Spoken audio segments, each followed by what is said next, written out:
Hey guys, and welcome back to Battlefront updates and some more Star Wars Battlefront 2 news. Yesterday we got, well, a lot of news, and I tried to cover the best of that in my video, but since then we've gotten some clarifications from the developers on some of the content that is coming in the near months, as well as some things that I missed in that video, so I thought I'd go over that here because there's some interesting things in there that some of you might have missed unless you're stalking every developer on Twitter. And the first thing I wanted to talk about was the roadmap, because I did not have access to the roadmap when I made that video, which is why I didn't cover it.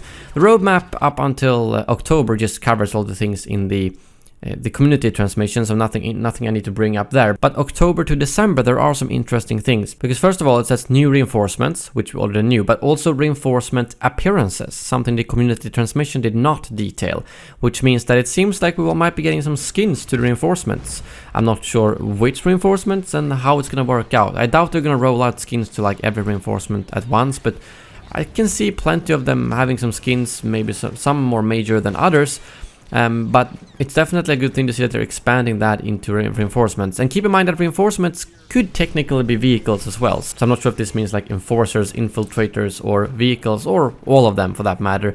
I'm just happy we're getting more skins really. But I guess we'll get more details about that closer to October, or it's in the October to December span, so we're not really sure when we might be getting that. And they also say new appearances, so we are getting appearances for, I guess, heroes and troopers as well. So it seems like they're putting more effort into appearances now. Again, it's hard to know how many, but I'm assuming they need to make some money from the game since it's like 2 years from launch now and they haven't released any paid products to it. So I guess that the skins are what's making them able to continue giving us free content. And then they also have something called special event here.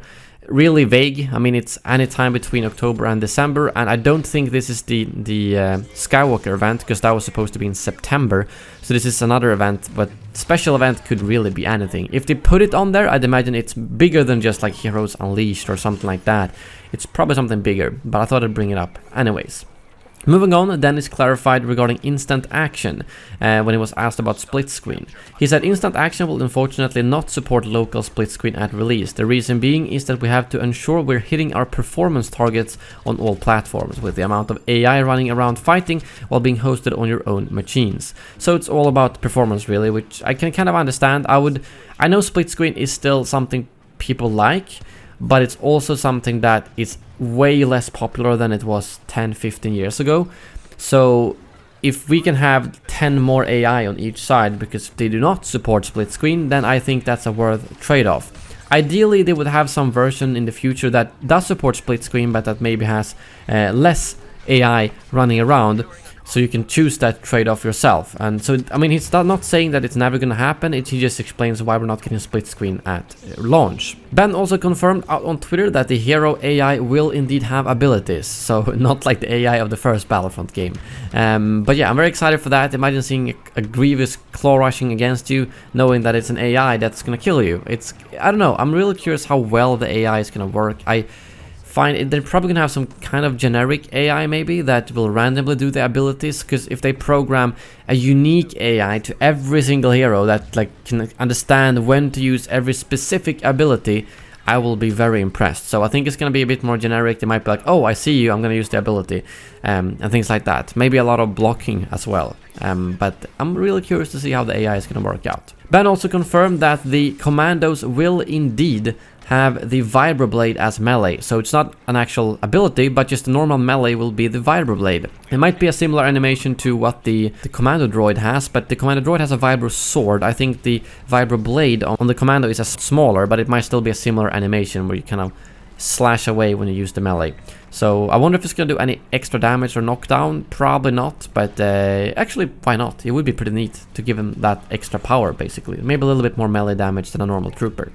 And then the Commando will also have reload, not vent. You can see that in this animation from yesterday, but Ben did confirm that that's not an ability, but it is indeed a reload. So it seems like you will most likely not have venting. I hope, although it's not confirmed, that it's going to be similar to the reload of Krennic's blaster in Battlefront 2015. Because I really enjoyed when they introduced that, and I would be glad if they introduced it here. In that case, maybe they could bring back Krennic's blaster as well. And lastly, I wanted to mention a bit about the eras, because someone said it was a shame that we're only getting prequel content available in instant action, and Ben said, for now, we feel that our eyes are starting to focus on eras other than the Clone Wars. So it seems like these couple of months might be the last Clone Wars content, or at least the last 100% focus on Clone Wars content we're getting now, because obviously we're getting Rise of Skywalker and sequel era content at the end of the year, but after that maybe we'll get some original trilogy, because I would love to get some original trilogy, Capital Supremacy for instance, or things like that. So basically instant action will most likely be expanded upon. This is just the first release focusing on Clone Wars, since we've got Capital Supremacy there, which makes it a lot easier with the command posts and things like that. But that's all the news I got for you today. But I also wanted to mention that if any of you want to stock up on some more G Fuel, they're actually doing 30% off with my code SHEEV until August 27th. Just follow the link in the description below, and you get 30% off your entire order. And they also just came in with this new flavored snow cone, which I just got today, just as I'm recording this video. So if you want to support the channel, use code SHEEV, use the link in the description below. I appreciate it very much. Thank you very much for watching, and as always, may the Force be with you.